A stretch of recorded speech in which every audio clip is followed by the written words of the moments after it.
A Monte Galda, in provincia di Vicenza, c'è un castello che ha più di 1000 anni, ma sotto nasconde qualcosa di ancora più antico. Sotto una torre romana del III secolo, sopra una fortezza medievale con 3 torri, un mastio e mura spesso un metro.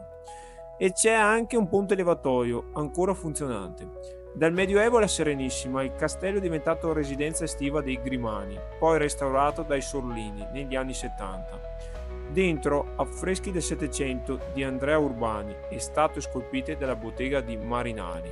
Fuori un giardino all'italiana da sogno con fontana, aiuole geometriche, serre per agrumi. Un tuffo nell'eleganza veneziana. Ma dove si trova? In via Castello 19 a Monte Galda, Vicenza. Da Vicenza 20 minuti in auto, con i mezzi, treno fino a Gresignano e poi bus locale. E una volta che sei in centro a Monte Galda, 5 minuti a piedi da Piazza Marconi. Il castello è privato, ma puoi visitarlo con guida su prenotazione. Vai su castellodimontegalda.it per tutte le info. In più, Montegalda offre anche la Pieve di San Giustina, la Villa Fogazzaro Roy e il Museo delle Campane. Cultura, natura e storia, tutto in un giorno.